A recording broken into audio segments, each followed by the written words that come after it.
这是不是原先也是房子都拆了的？这地方。ここにもちょっとした小屋があったんだけど取り壊しました。啊，原先是房子是吧？都拆了是吧？嗯。数えた方が早い。もうほとんど取り壊されてる。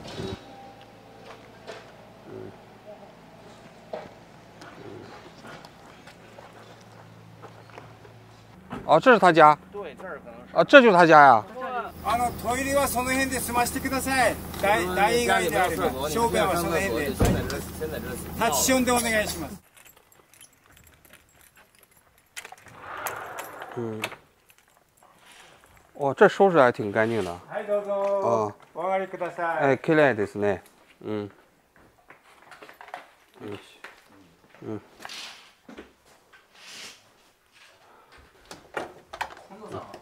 哦，这原先都是旅馆是吧 ？hotel 是吧？哇，民宿嘛，它就相当于家庭旅馆。まあこんな感じです。客間。昔のうちなので、なんつうのかな、まあ旅館というのもおかしい、まあ民宿程度ですね。はい。民宿、民宿、民宿、こんな感じです。あ、綺麗ですね。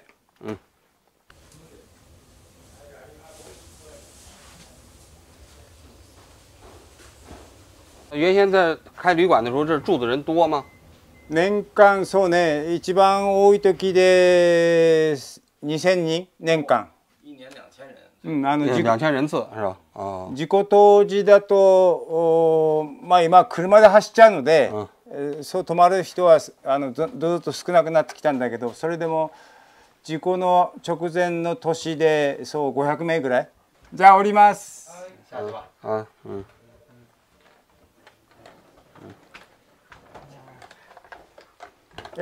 この奥が台所です。あ、水屋。厨房。对，哇，很大。はい。很大。OK ですね。はい。で、ここがそこが今仏間。这是佛间。祭祖的地方。で、あとまあ奥が居室、そのさらに奥に居室があって、2階は私のうちは旅館だったので客間。いや、お腹すいた。お腹がすいた。つまんでください。塩系ですか。塩もみ。はい、どうぞ。つまんでください。ありがとう。じゃあいただきます。もらいます。いただきます。美味しい。で、今悩んでるのは、このうちをそのまま残すか、解体し、まあ要するに取り壊すか、どうしようかと思って悩んでます。那这房子现在你们测了吗？就是它就是已经是不是完全符合標準了？年間1ミリシーベルトにはなってないので、正直子供小さい子供はちょっと無理でしょうね。ただ私はもう76なので、あと10年せいぜい。なので、住んでもまあさほどの支障はないだろうと。健康の問題は仮にがんになった頃にはもう年齢的には、死ぬ時期だから住んでもいいだろうとは思うけど、残したとしてじゃあ後どうなるのかっていう、それがね、私の死んだ後。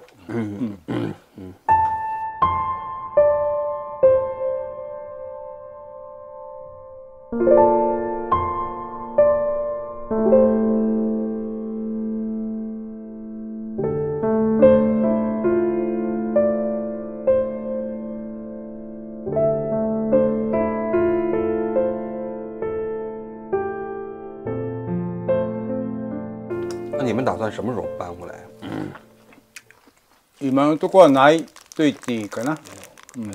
ただ残して、これを残して日域居住っていうのかな、向こうにいたりこっちに来たり、ここは涼しいので夏でも、例えば秘書的な感じで、ある程度の期間をここで過ごすという、そんなことをまあ考えてはできたらいいなとは思ってますね。那你现在避难那个地方的房子是自己租的是吧？いやいや、自前のうち。啊，买的那个房子什么样子的？跟这现在这房子比起来，まあこのうちよりは小さいです。比较小是吧？就你自己来讲，你愿意住在这儿，还是愿意住在那个现在 B 在？避難先でうち作って暮らしてますけど、やっぱりあくまで仮の生活です。戻れるならね、はい。その通り。那您的孩子呢？他们愿意回来吗？まあ王さんがね、自分の子供まだ小さい子供がいるとして、その子供をこの線量の高いところに連れて帰れますかって、そういうことなんです。まあ私の子供に限らず、それはみんな同じですね。您有几个孩子？3人。男、女。哦，那现在儿子他们是什么意见？想不想回到这个地方来？まあ事故がなければね、長男次男のうちのどちらか、多分次男の方だと思うけど、もともと田舎暮らしが好きな子供だったから、退職した後、田舎に引っ込んでこのうちを継ぐっていうことは、おそらくあったと思う。だけどこの状況では難しい。啊，那就是他们不愿意回来的话，主要还是对这个地方的安全还是有担心是吧？何よりも心配なのは、放射線の量。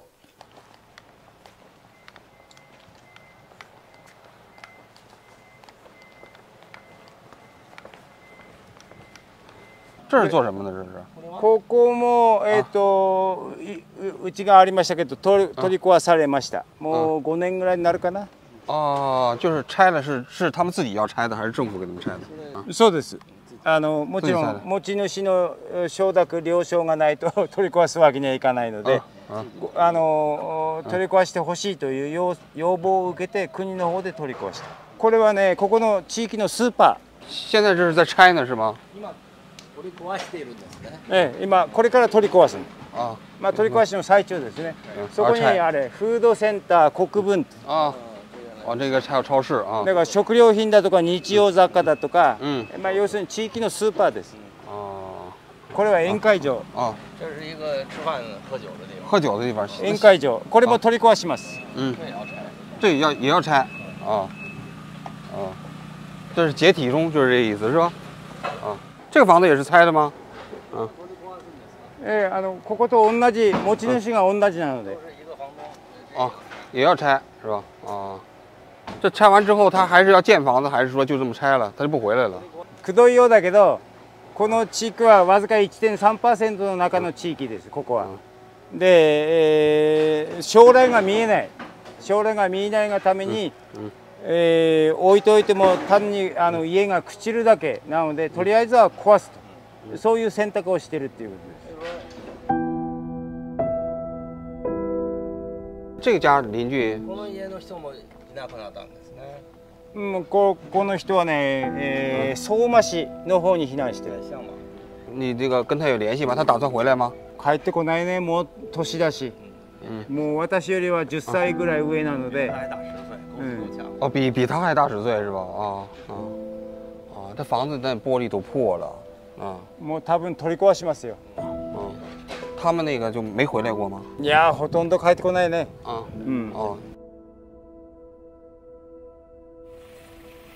あとは無人です。人はいない。ここは誰一人いない。这边就是还是无人区，就没有人回来是吧？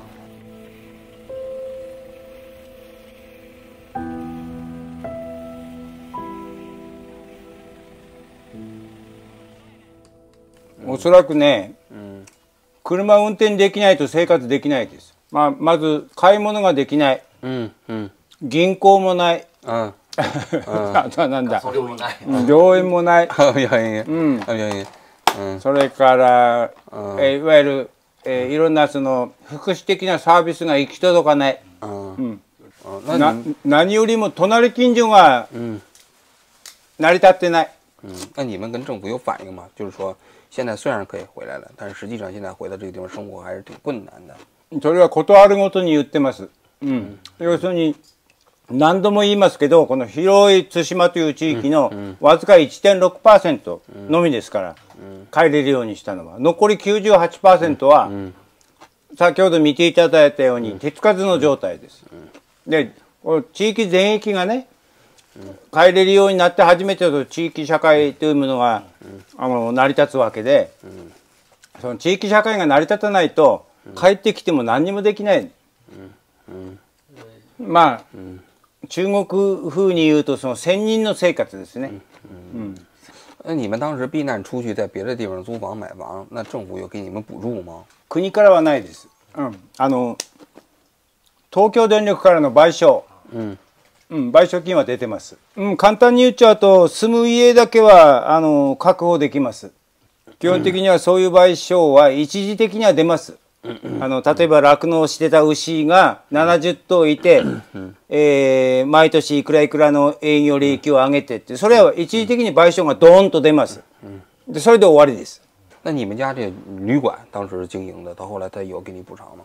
営業利益がいくらいくらって3年間の平均で、年間いくら営業利益がありましたかというその営業利益をね、何年分もらったかな。避難している、2005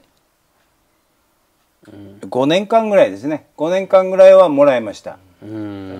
その後はもう賠償されない。那你比如说像养牛的农民，他还好说一点啊。但你比如说有人是工作，我在这个地方工作，那我跑到别的地方去，我这工作都失去了。本来、もらえるはずだったその生計が断たれたわけだから、その一定期間分は賠償されます。例えば5年とか6年とか賠償される。だけどそれは一時的に賠償されるけど、もうそれ使い切ればそれでもう終わりです。あとは自ら職を探してください。これはなかなか難しいんです。臨時雇用だとかね、非正規職員だとかということになって給料が非常に安い。だから生活は大変です。还有那农民，我在这种地，我到那个地方我可能也没有地了。基本的にはできない。まあそれは例えばこちらで、私のうちでも、水田は1兆5単、1.5 ヘクタールぐらいの水田はありましたけど、じゃあ避難先で 1.5 ヘクタールの田んぼを確保できるかというと、まあこれはちょっと難しいね。だからそういう意味ではできない。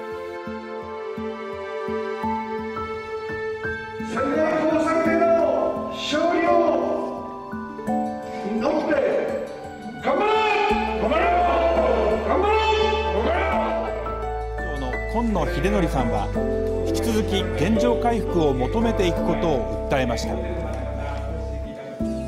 また総会では今月10日から始まった地区全域の放射線量の測定について説明がありました。がふるさとを返せと訴えてきました。你们为什么要起诉这个日本政府？だから今のところはね、国はその責任を認めないんですよ。で裁判ではその国の責任を認めさせるために、同じことをこれ認めない限りは、おそらく国は今の政策を変えようとしないですよね。でまた同じことが起きるんです必ず。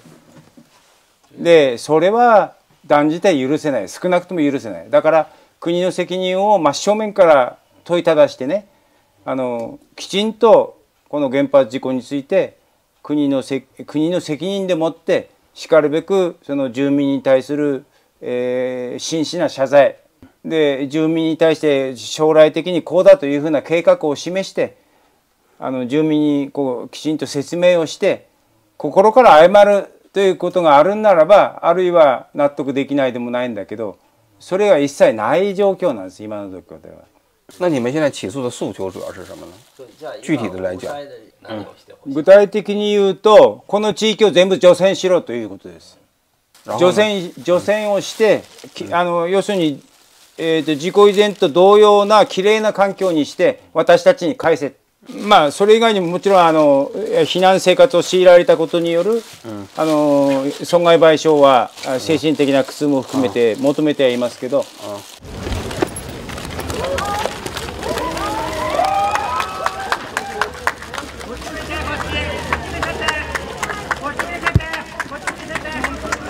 こっちお願いします。こっちお願いします。よかっ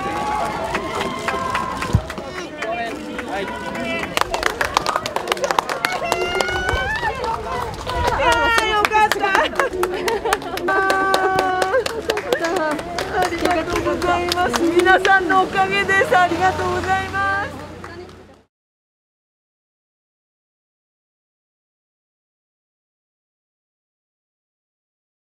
それは国の責任は裁判所は認めた。ただ現状回復請求は却下されたんですよ。でそれで今仙台高等裁判所で戦ってます。おそらく来年、高等裁判所の判決があると思います。来年。もうそこはもし却下されたら今度最高裁まで行くんですか？おそらく行きます。你是希望他把整个这山林，包括这个河流，包括这区域全部都换了，都出来了是吧？基本的にはそうです。但这是很难呢，这个工程非常非常大。難しいですよね。私たちもそれは分かってます。分かってるからといってそれを簡単にはいそうですかというわけにはいかないということです。で私たち住民にその責任があるならば、甘んじて受け入れますよ。で住民に責任がないにもかかわらずね、被害を与えておいて、一切何もなしに国は今一切何もしようとしてない。でそれで私たちが納得できるかといったらできないんですよ。簡単に言うと国は、汚したまま放り投げたままですから。要するに我々住民に対して今後どうしますああしますっていうそういう計画が一切ないんです。今ね、その原告団はこれ全部現状に戻して改正と言ってるんですけれども、専門家としてそれ現実的なその要求なんですか？それ本当にできることですか？今原告は求めていることは。全部が戻るっていうことは不可能かもしれないけれども、ある一定の人たちが戻って生活をするための努力としては20年くらいでしょうかね。但是对于现在的人来说，就已经没有什么意义了。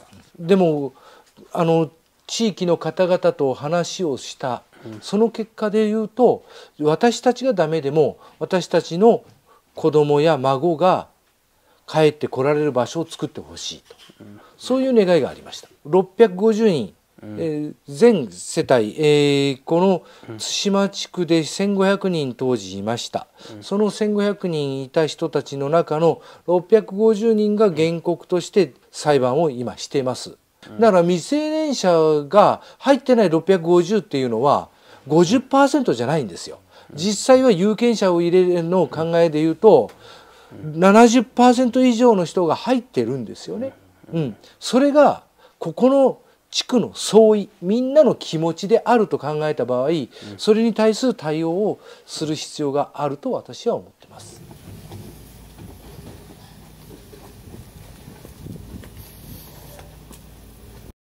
対馬師匠です。要するに文庁舎ですね。3月11日地震ありましたね。で3月12日から原発おかしくなって、町の中心部からこの地域に1万人近い人たちが避難をしてきて、私たち地域住民はその人たちを助けて、炊き出しなんかをやりました。だけどもその原発事故がどんどん進んでいってね、もうここにはいられない。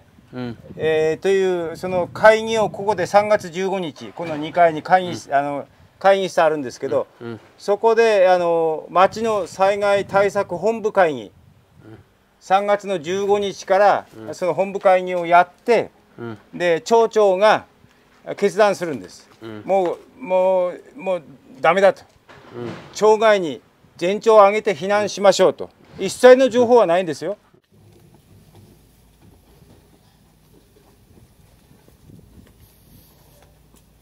那假如说哈，要是给你们一笔钱，就让你们搬到别的地方，不再回来了啊，在那地方安一个新家，那你们愿意吗？従わないね。従わない。どうして？いや中国の皆さんもおそらく同じだと思いますけど、自分たちが代々積み重ねてきたその地域の歴史文化ね、人々の絆があるんじゃないですか。それを自分たちの責任じゃない、預かり知らないところで、破壊されて、どっか別なところに移れと言われて、皆さん正直素直に従いますか？でその時に私が原告本人尋問のその法廷に立った時に、東京電力の方から、ダムで湖底に沈む、そういう人だってたくさん日本にはいるわけですよね。その人たちと私たちは同じ立場でしょうと。で、東電から反対尋問されて、私は本当に心の底から怒りましたよ。とてもね、それは確かにダムの底に沈む人たちは、ふるさとをある意味で失うわけだから、それは確かに大変だけどね。でもその場所はダムの底にあるわけですよ。でダムのそのすぐそばに行って、ふるさとはここだったということが言えるんだけども、我々は地区から追い出されて、帰還困難区域、これ許可がないと立ち入れないんです。それと同じ話にごっちゃにされたんではね、これは本当にもう怒り心頭ですね。三峡ダム、で人たちはそういうダムができるっていう計画のもとで説明を受けて、でも私たちはいきなり何の説明もなく、責任もないままにもう13年間放浪させられているわけだから、まあ本当にね悔しいですよね。这都崩坏了啊！这儿时间长没人修都坏了。秀則さんもう入っちゃっていいですよね。ここ16に電話する。あ、電話する？事故的だけど了承もらうから。はいはい。じゃあ电话问，我打个电话问一下哈，能不能进啊？どうもね、どうもね、秀則です。今ちょっとだけ1分ほどいいかい？報道機関が対馬の現場取材したいと言って今一郎君の目の前、うちの目の前に来てるの。了承もらいたくて電話したんだけどいいですか？はいはい、ありがとうございます。はいはいはい。这家挺大呀，这 OK ですね。まあ坪でいうと80坪ぐらいあるんじゃないかな、おそらく。很漂亮啊，这当时建的哈。250メーターじゃないわ。スクエアメーター。比较传统的日式的房子。事故後も何回か入ってます。もううちの中めちゃくちゃ。今はちょっと無理。现在不能进去了，那我们可以在边上看看吧，就是这儿。这可以看看。哇。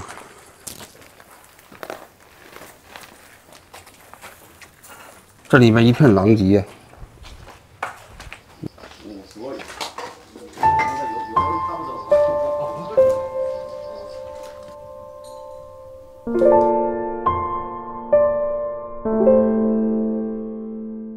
悔しいですよね。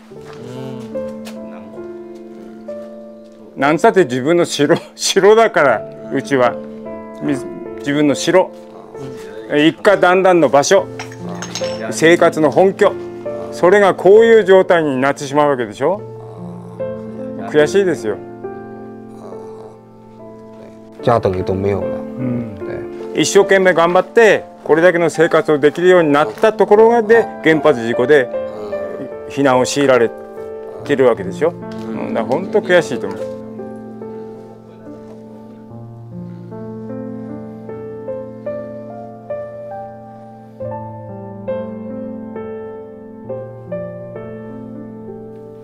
このうちは100 year。古いですね。古い房子。120年了。My mother。My father。My grandfather mother。爷爷奶奶。曽祖父はなんて言うんだ？グレートグランドファザーマザー。曾祖是吧？曾祖有爷爷的父亲是吧？私で4代目。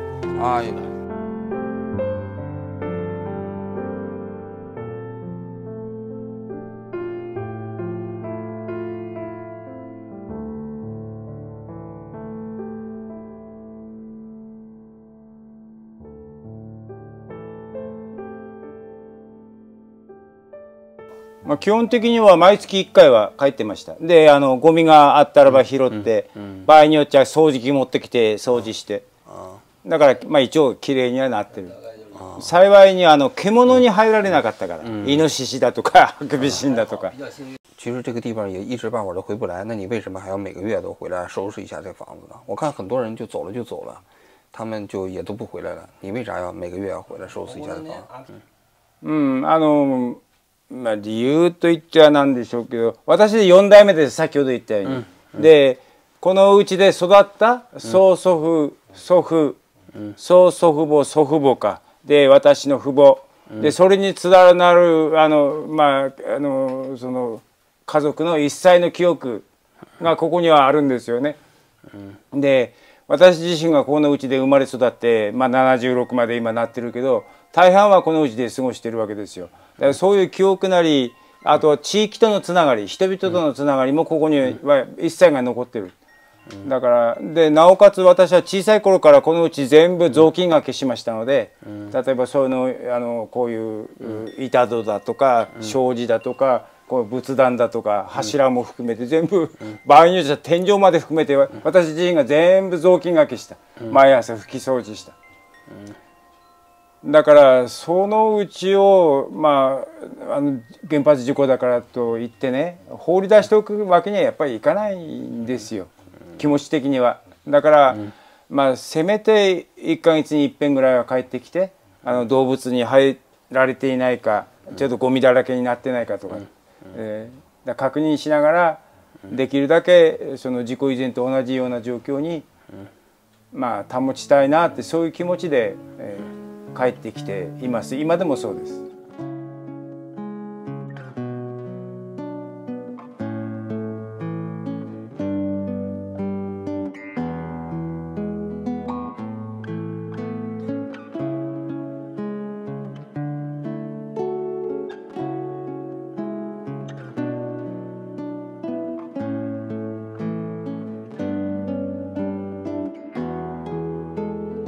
それは私の家族、正月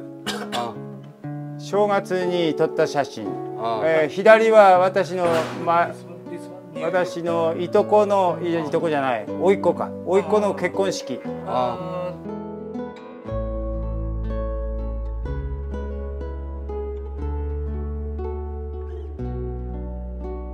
取り壊すの簡単ですけど、まあちょっとそれは自分自身納得できないし、できれば残したい。だから残して何をするとなると、その先が見えない。だからまあ迷いに迷っていまだに決断できないでいる。那在这12年过程中间，你经历的就跟你自己的家里的或者这村子里的这些朋友，你觉得最悲伤的事件是什么呀？まあ難しいけど、避難した後、見知らぬ土地で何にもすることがないのが一番つらい。友達と会うこともできない、酒酌み交わすこともできない。まあそれが一番つらいことだね。何よりもその、例えばこの庭木を自分なりに剪定をしたりね、すぐそばに畑があるんだけど畑の土いりをしたり、あるいは目の前がうちの本家なんです。でその隣も本家をつながった分家同士なんだけど、そういうとこにフラッと行ってお茶飲み話をしたり、酒盛りしたり、あるいはちょっと離れたところにも友達たくさんいるから、そっちの方に行ってね、友達中電話かけて寄り集まって酒盛りをしたりって、そういうことができないんです、避難先では。これがやっぱり一番つらいですよ。